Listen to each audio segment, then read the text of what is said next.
Bueno, vimos la semana pasada el inicio de esta predicación. Vamos a leer un poco de esta predicación, la leímos completa la semana pasada, voy a leer solo los primeros versículos y los últimos versículos, Hechos 2, versículo 14.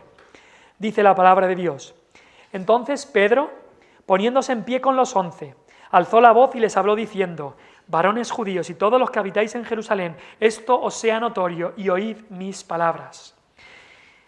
Esto es la predicación que él iba a dar, y dice versículo 15, porque estos no están ebrios. Algunos se reían de que estos estaban borrachos, pero dicen, no están ebrios como vosotros suponéis, puesto que es la hora tercera del día, mas esto es lo dicho por el profeta Joel.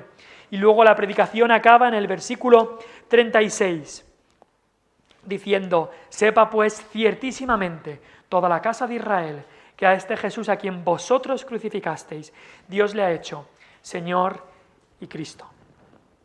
Así que Pedro predica en esta ocasión tan importante. Vimos que esta predicación no era Pedro solo, era una predicación traída por el liderazgo de la iglesia. Vimos que estaba Pedro con los 11, vimos que era una predicación que exaltaba a Dios, pero nos quedamos viendo cómo esta predicación era una exposición de la Escritura.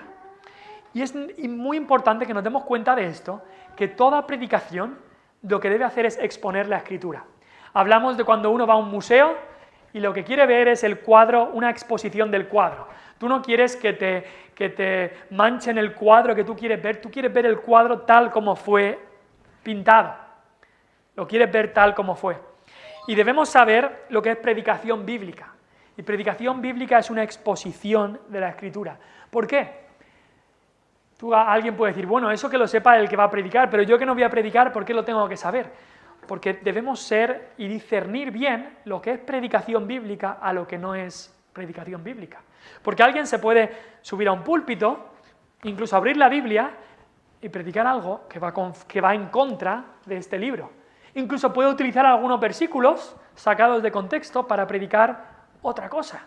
Entonces, por eso debemos saber qué es predicación bíblica. Y vamos a ver, no solamente hoy, sino a lo largo de todo el libro de Hechos, cómo la predicación tenía una importancia crucial y la predicación expositiva de la Escritura. Pablo le dijo a Timoteo, en 1 Timoteo 4:13, Pablo hablando con un cristiano joven, un pastor joven, le dijo: entre tanto que voy, ocúpate en la lectura, exhortación y enseñanza. Y fíjate en el orden, le dice lectura y después exhortación y enseñanza. Y así debería ser, ¿por qué? Porque lo que hacemos nosotros es leer la palabra de Dios. Cada domingo, cuando estamos exponiendo la Escritura, se lee la palabra y después se expone la palabra. La palabra tiene un sitio central. Es más, Hechos, por ejemplo, en el capítulo 7, Esteban nos da un resumen de toda la palabra de Dios. Y eso es lo que hacían, exponer la palabra de Dios. No hablar de sus ideas, no contar un cuento, no contar una fábula, no simplemente comentar los acontecimientos que están ocurriendo en el mundo. No, lo que tenían que hacer era exponer la palabra de Dios. Recuerdo y me viene a la mente lo que ocurrió en el libro de Nehemías. El pueblo había estado 70 años en la cautividad, 70 años sin poder estar en su pueblo, en su nación, y cuando vuelven de la cautividad, aún había algunos pues que estaban en cierto tipo de pecados, y tuvo que haber una reforma, una vuelta a la Escritura. Y en Nehemías 8, versículo 1 al 8, el pueblo mismo le dice a Esdras, que era el sacerdote y el levita, y le dice: trae el libro y que se predique el libro. Y ahí aparece como Esdras se sube a un púlpito y lee la palabra y expone la palabra, incluso da el sentido. Y eso es lo que es exposición de la Escritura, es leer la Escritura y explicar, exponer lo que hay ahí. Entonces, un cristiano debe buscar una iglesia donde se exponga la Escritura. No un sitio donde alguien cuente la historia de su vida o cualquier otra cosa. No debemos querer charlas motivadoras, queremos el libro, la palabra. No queremos una charla sobre la actualidad cultural, queremos el libro, queremos la palabra. El mismo Cristo Jesús. Quien él mismo es el Verbo, Cristo Jesús mismo es la palabra encarnada. Él no tendría que haber hecho este tipo de predicaciones positivas porque él mismo es la palabra. Pero no sé si os acordáis, en una de las ocasiones que él predicó, Él fue a la sinagoga de Nazaret y hizo exactamente eso. Se le dio el rollo del profeta Isaías, leyó de la profecía de Isaías, la leyó y después la expuso, la explicó. Y en ese caso él dijo, hoy se ha cumplido esta profecía que acabo de leer. Y es el patrón que debe seguir la Iglesia de Cristo. Leemos la Escritura y explicamos o exponemos la Escritura. Ese es el patrón de la predicación expositiva. Y como Iglesia queremos dar y damos una importancia muy grande a la predicación y la predicación expositiva, en la que se expone un pasaje de la Biblia. Hubo un pastor y predicador inglés llamado Carlos Simeón, que por 44 años de ministerio él predicó cada semana, 2-3 veces a la semana, predicaba la palabra. Y él creía que la predicación expositiva era imprescindible para la vida de una iglesia. Él creía que una explicación de la Biblia, una explicación sencilla y clara, es lo que hace que una iglesia esté sana y feliz.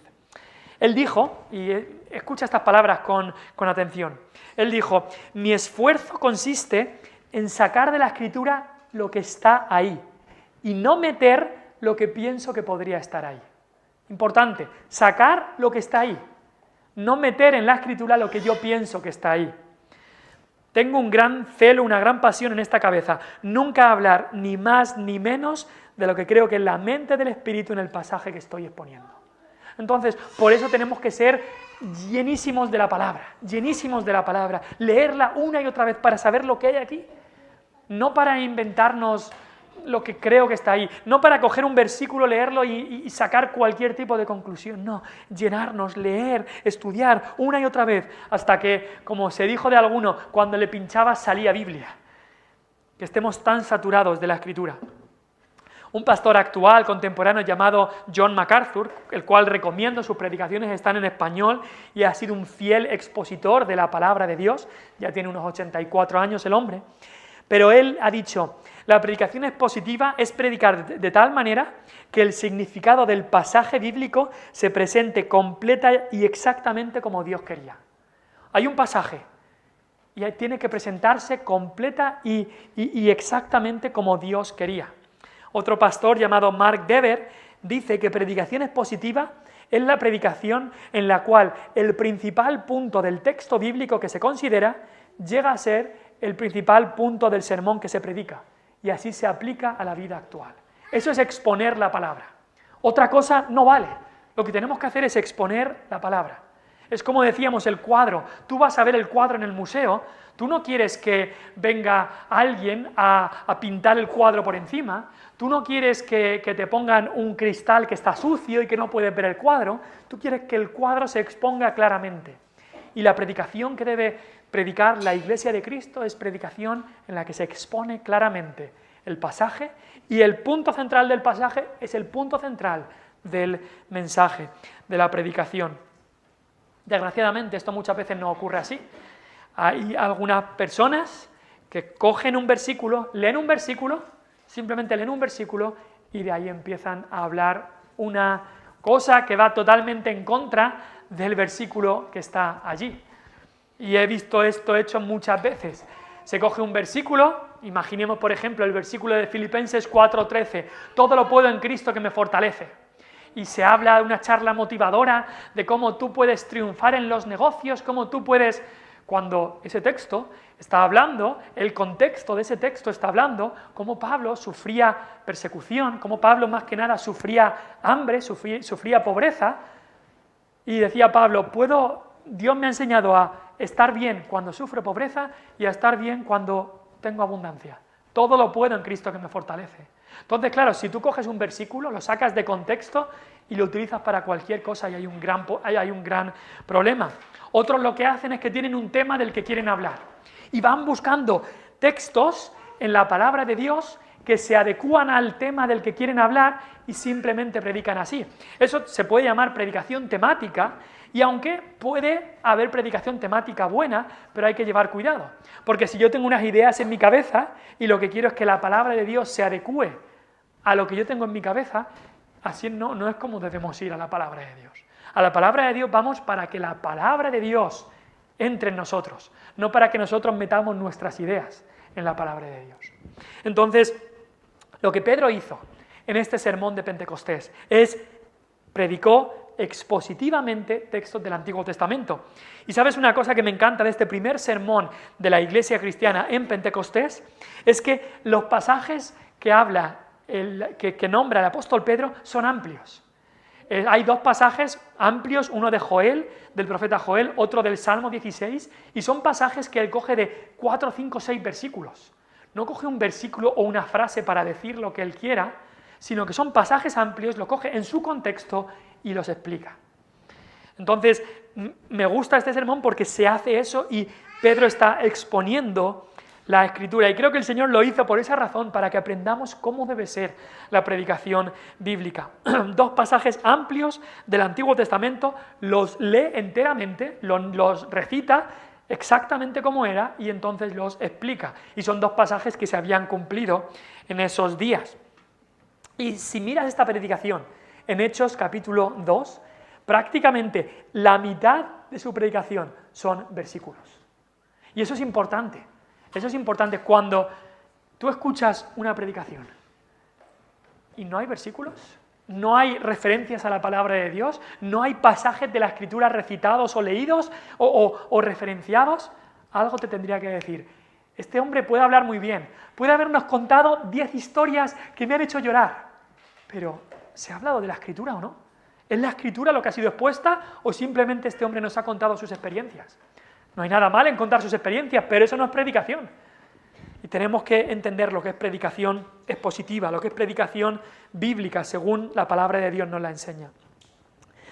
Es por eso que de manera general lo que hacemos cuando predicamos es que siempre empezamos con la lectura de la palabra de Dios.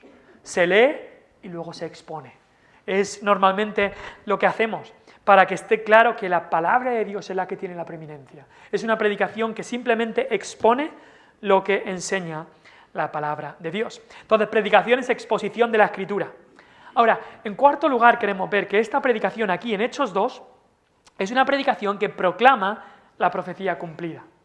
El otro día escuchaba a un pastor que le preguntaron, le estaban entrevistando, un hombre que no era cristiano, le estaba entrevistando, y este hombre le preguntaba a este pastor, ¿cuál es la evidencia más grande para creer en la Biblia? O qué, si alguien dice, yo no creo en la Biblia, ¿qué evidencia le darías tú para que creyese en la Biblia?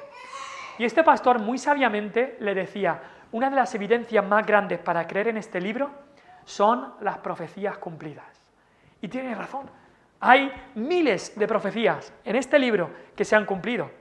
La semana pasada estaba leyendo en mi devocional diario en el libro del profeta Daniel y es impresionante la cantidad de profecías cumplidas que hay en el libro del profeta Daniel. Daniel vivió unos 500 años antes de Cristo, quizá 550 o por ahí, y en su vida Dios le hizo poder descifrar sueños del rey Nabucodonosor, sueños que se cumplieron exactamente como Daniel predijo. Y después Daniel tuvo visiones incluso en cuanto a los detalles de los reinos que iban a venir después. Detalles del reino de Babilonia, donde él estaba, del reino de los medopersas, que iba a ser el reino de después, del reino de los griegos, Alejandro Magno y sus 4 generales que le sucedieron, y después del reino de los romanos. Y todo eso está profetizado, y está profetizado con exactitud.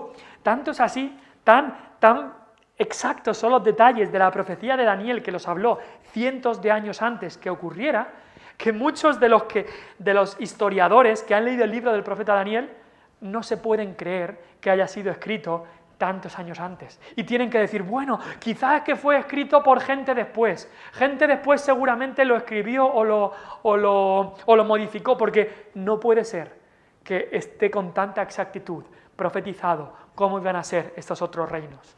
Pero sí puede ser porque Dios, el Dios que lo sabía todo, el Dios que lo decreta todo que es el Dios soberano, ese Dios es el que predijo estas cosas y así se cumplieron. Así que la Biblia tiene muchísimas profecías cumplidas, pero el tema en el que más profecías se cumplen es en Cristo Jesús. Él es del que más profecías hay y del que más profecías se cumplen. Así que Pedro cita 3 textos. Si podéis ir conmigo al libro del profeta Joel, este es el primer texto que cita Pedro, Joel 2, del 28 al 32. Es el primer texto que Pedro cita, y luego también estaremos viendo del Salmo 16 y también del Salmo 110. Joel 2, 28, 32, dice aquí el profeta Joel, cientos de años antes de que viniera Cristo, cientos de años antes de que esto ocurriera. Joel 2, 28 dice, y después de esto, dice Dios, derramaré mi espíritu sobre toda carne. Profetizarán vuestros hijos y vuestras hijas, vuestros ancianos soñarán sueños y vuestros jóvenes verán visiones. Y también sobre los siervos y sobre las siervas derramaré mi espíritu en aquellos días. En aquellos días. Esto iba a ser una señal para estos días. Y daré prodigios en el cielo y en la tierra, sangre, fuego y columnas de humo. El sol se convertirá en tinieblas y la luna en sangre, antes que venga el día espantoso del Señor. Y todo aquel que invocare el nombre del Señor será salvo. Porque en el monte de Sión y en Jerusalén habrá salvación, como ha dicho el Señor, y entre el remanente al cual Él habrá llamado. Esta es una profecía que se cumple exactamente en el día de Pentecostés. Y así lo predica Pedro. Pedro coge esta profecía y les dice, se acaba de cumplir esta profecía. Dice, no es que esta gente esté borracha, es que se acaba de cumplir esta profecía del profeta Joel. Pedro aquí desarma la acusación que hacía la gente y empieza diciendo, Dios ha cumplido su promesa. Esta es la promesa que había hecho Cristo también, diciendo que vendría la promesa del Padre, el Espíritu Santo, y ahora se acababa de cumplir. Este derramamiento significaba que estos eran los postreros días, porque eso dice Joel, y después de esto derramaré mi espíritu. Y eso se estaba cumpliendo. Esto había sido anunciado por los profetas. El Señor traería salvación por un lado y juicio por el otro. Estos días habían llegado. Dios había hecho un compromiso por esta profecía de Joel, de modo que todos, y aquí todos iban a ser llenos del Espíritu Santo. Como dice ahí, después de esto derramaré mi espíritu, y dice, vuestros hijos, vuestras hijas, ancianos, jóvenes, los siervos y las siervas. Todos recibirían el Espíritu Santo. Esto, curiosamente, había sido un deseo que había tenido el mismo Moisés. En el tiempo de Moisés, cuando el pueblo de Israel estaba saliendo de Egipto, allí en los años en el desierto, hubo un tiempo en el que Moisés tenía mucha carga y Dios dio 70 ancianos, 70 jueces para que ayudaran a Moisés. Y Dios les dio su espíritu para que pudieran ayudar a Moisés. Había 2 de estos jueces que no eran muy cercanos a Moisés. Y Josué, el ayudante de Moisés, dijo, estos están profetizando, les digo que no profeticen. Y Moisés, en Números 11, le dice a Josué, ¿tienes tú celos por mí? Ojalá todo el pueblo del Señor fuese profeta y el Señor pusiera su espíritu sobre ellos. El anhelo de Moisés es que el Espíritu de Dios viniera sobre todo el pueblo, no solamente sobre los líderes o sobre estos jueces, sino sobre todo el pueblo. Y aquí en Pentecostés, Dios cumplió este anhelo de Moisés, Dios cumplió su promesa que dio por Joel, y todo creyente recibió el Espíritu Santo. En el Antiguo Testamento tenemos que algunos líderes recibían el Espíritu Santo y eran llenos para distintas tareas que Dios les daba, pero aquí todo creyente recibió el Espíritu Santo y distintos dones o tareas que el Espíritu Santo le guiaba a hacer. Así que esta promesa de Joel se había cumplido. Incluso vemos también cosas ahí que hablaba Joel, como el sol se convertirá en tinieblas. Eso ocurrió en la muerte de Cristo. También Joel anuncia de que esto ocurriría en el monte de Sión y en Jerusalén.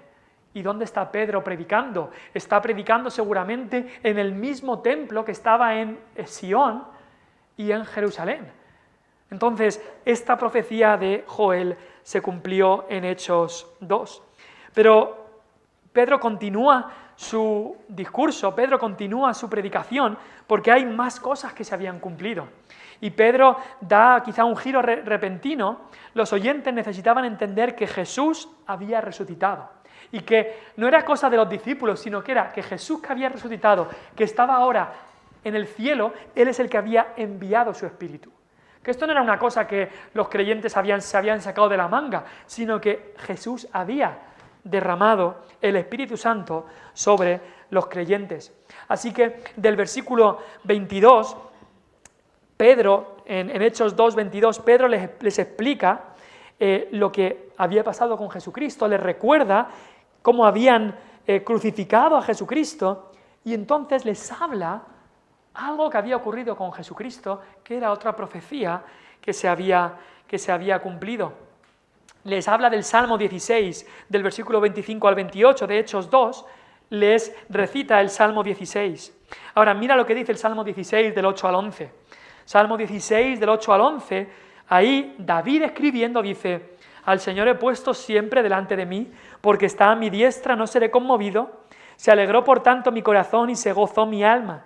Mi carne también reposará confiadamente, porque no dejarás mi alma en el Seol, ni permitirás que tu santo vea corrupción. Me mostrarás la senda de la vida, en tu presencia y plenitud de gozo, delicias a tu diestra para siempre. Y aquí Pedro dice, esto lo había escrito David, pero dice, David, su sepulcro está con nosotros hasta hoy. ¿Cómo este texto va a ser solo de David?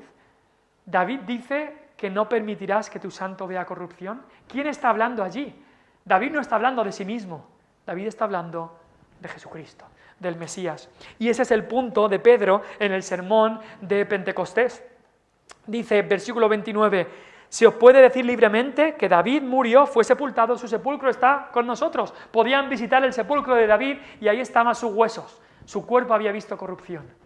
Así que dice, esto David no lo está hablando de sí mismo, sino siendo profeta, en versículo 30, y sabiendo que con juramento Dios le había jurado que de su descendencia, en cuanto a la carne, levantaría al Cristo, viéndolo antes, habló de la resurrección de Cristo. Así que aquí Pedro señala a quien tiene que señalar, y dice, es Cristo. Pedro les ha recordado lo que hizo Cristo, les ha recordado cómo habían matado a Cristo, incluso por manos de los gentiles, cómo se habían aliado los judíos y los romanos para matar a Cristo, Herodes y Pilato para matar a Cristo, pero les dice, Cristo ha resucitado, se ha cumplido la promesa, se ha cumplido la promesa. Ahora en el versículo 23, él les dice, vosotros habéis planeado todo esto, vosotros sois responsables de todo esto, pero no creáis que esto era un accidente para Dios.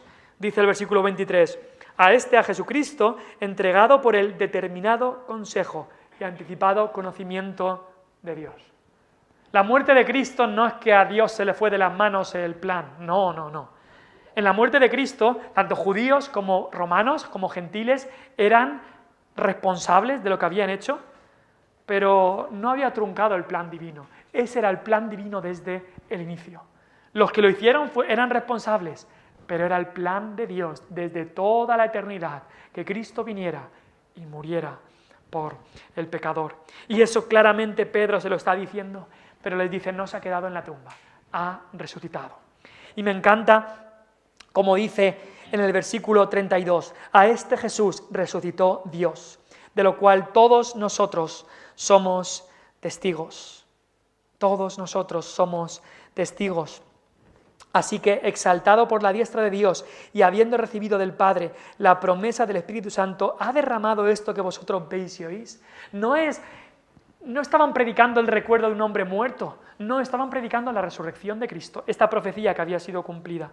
Y después, el último texto que se ha cumplido es el Salmo 110, versículo 1, que es esa última cita en el versículo 34, que dice el Salmo 110, versículo 1, el Señor dijo a mi Señor, siéntate a mi diestra hasta que ponga a tus enemigos por estrado de tus pies. Claro, David está escribiendo esto y dice, el Señor dijo a mi Señor. ¿De quién está hablando? Está hablando de dos señores. El Señor dijo a mi Señor. ¿De quién está hablando? Está hablando de Dios Padre, hablando del Hijo.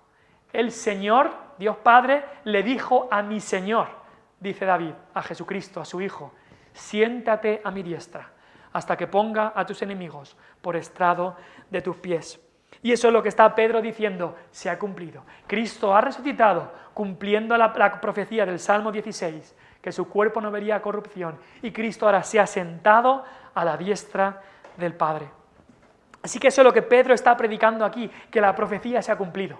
La profecía de Joel, que Dios derramaría su espíritu. La profecía del Salmo 16, que Jesús no vería corrupción, al tercer día resucitaría. Y la profecía de Salmo 110, de que Él se sentaría a la diestra del Padre. Así que lo está comprobando, la profecía se ha cumplido. Otro detalle de esta predicación es que es una predicación centrada en Cristo. Y me encanta cómo en el inicio de la predicación de Pedro, después de haber leído o haber recitado lo dicho por el profeta Joel, mira lo que dice en el versículo 22. Varones israelitas, oíd estas palabras. ¿Y cuáles son las primeras palabras del sermón de Pedro? Después de haber leído la Escritura, si se puede decir así. Las primeras palabras del sermón de Pedro son Jesús Nazareno. Jesús Nazareno. Son las primeras palabras. Su sermón estaba centrado en Cristo. Centrado en Cristo. Me acuerdo cuando estábamos en el seminario, cuando estudié allí en Irlanda del Norte, y en esos 4 años de seminario, teníamos una asignatura que se llamaba homilética, que es pues aprender a predicar la palabra de Dios. Y a veces nos tocaba predicar y los otros alumnos también tenían que pues criticar o hacer críticas constructivas sobre el sermón. Y tenía un compañero, un amigo mío, que él contaba los minutos que el que estaba predicando tardaba en hablar de Cristo. Y había algunos, quizá, que empezaban a predicar y hablaban de muchas cosas, pero no mencionaban a Cristo. No mencionaban a Cristo. Lo nombramos la semana pasada, cómo tenemos ese título ahí, para recordar bien lo que es lema. Uno de los lemas, si no el lema más importante de lo que hace esta iglesia es predicar a Cristo y a Cristo crucificado.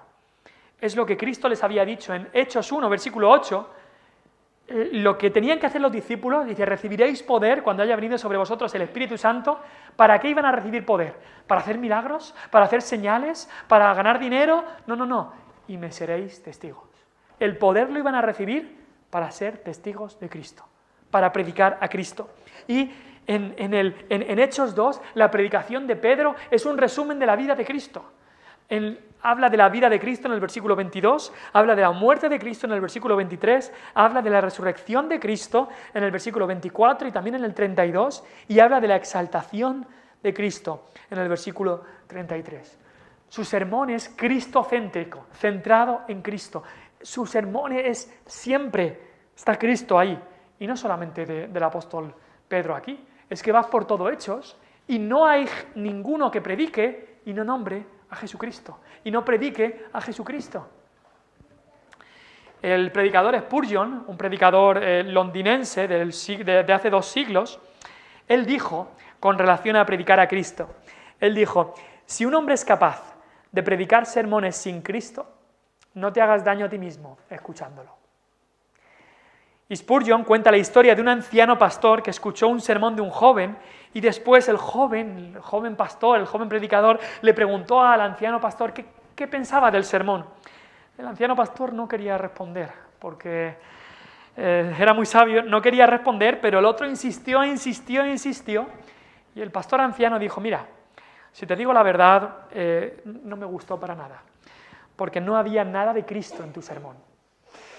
Y el joven dijo, no, claro, no había nada de Cristo en mi sermón porque Cristo no estaba en el pasaje que estaba predicando. Y el pastor anciano le dijo, anda, ¿no sabes que hay un camino? De cada pequeño pueblo de este país hay un camino que lleva a la capital. Dice, de la misma manera, de cualquier pasaje de la Escritura hay un camino que te lleva a Cristo. Dice, cuando cojo un pasaje me tengo que decir, hay un camino de aquí que lleva a Jesucristo y voy a tomar el camino y continuar hasta que llegue a predicar de Cristo. Y dijo el joven, bueno, pero ¿y si el pasaje no dice nada de Cristo? Y el anciano pastor le dijo, entonces saltaré los setos y las zanjas que haga falta para llegar a Él, para llegar hasta Él. Y así cuando escuchamos un sermón, a lo mejor dice, bueno, pero estaban predicando sobre la vida de Daniel, o sobre la vida de Abraham, o sobre Adán y Eva, o sobre... Toda la palabra habla de Jesucristo. Es más, el mismo Jesucristo en Lucas 24, cuando había resucitado, 2 veces con sus discípulos les habló de todos los profetas lo que decían de Él. Él es el centro de la Escritura. Él es el centro de la Escritura. Si tú no ves a Cristo, tienes que seguir leyendo, seguir entendiendo para ver cómo toda la Escritura habla de Él. Cuando hacían un sacrificio en el Antiguo Testamento del Cordero y demás, ¿a qué estaban apuntando? Estaban apuntando a Cristo. Cuando el sumo sacerdote tenía todas esas vestiduras para ser el mediador entre los hombres y Dios, ¿a quién estaba representando? A Cristo. Cuando había reyes que obtenían victorias contra gigantes, ¿a quién estaba apuntando? A la victoria que Cristo obtendría. Cuando Adán pecó ahí en el huerto de Edén y se dio una promesa de una simiente de la mujer que ganaría contra la serpiente, ¿de quién estaba hablando? De Cristo. Así que toda la Escritura lleva a Cristo. Y la predicación aquí de Pedro está centrada en Cristo. El último punto es que la predicación del apóstol Pedro aplicaba las verdades a la vida. Y eso es importante. La predicación bíblica, predicación expositiva, debe apelar a la mente, la conciencia y al corazón. O como alguien dijo, la predicación debe ser lógica, sí, pero lógica apasionada o lógica con fuego. Tenemos que llevar cuidado con un tipo de predicación que es simplemente una conferencia o es simplemente un comentario bíblico y ya está. Sí, debemos explicar el texto para aplicar el texto. Entonces, no solamente tiene que haber exposición, pero esa exposición debe estar llena después de aplicación a la vida. Si simplemente has recibido información, ya sé más. Si sales de la puerta diciendo, ya sé más, pues vale, es bueno saber más, pero debe aplicarse a la vida. Y aquí la predicación del apóstol Pedro tenía un objetivo, y el objetivo era que estos judíos se dieran cuenta que por su pecado Cristo había muerto, que ellos habían crucificado a Cristo y que tenían que arrepentirse y convertirse de sus pecados. Si tú estás aquí y no conoces a Cristo como el Señor y Salvador de tu vida, el mismo apóstol Pedro, en su predicación, te dice, ven a Cristo. ¿Qué debemos hacer? Le dijo a la gente después. Y él dijo, convertíos, arrepentíos y después bautícese cada uno. Es lo que dijo el apóstol Pedro. Y la predicación verdadera debe llevar a la aplicación, si no, no es predicación. Un libro de teología puede ser buenísimo, pero no es una predicación. La predicación debe llevar aplicaciones a nuestra vida. Si no, es simplemente información. Y aquí vemos en la predicación de Pedro que incluso en la manera en la que él predicaba era porque quería apelar a la mente y a la conciencia de las personas. Incluso cómo empezó. Dice, poniéndose en pie, dice el versículo 14, alzó la voz. No habló bajito para que nadie se enterara porque voy a explicar la palabra de Dios. No, él alzó la voz para que le escucharan. Porque se daba cuenta de la importancia de la predicación. Que la predicación es el medio que Dios ha dado para salvar almas. Y esto estamos hablando de vida o muerte. Y por eso él alzó la voz.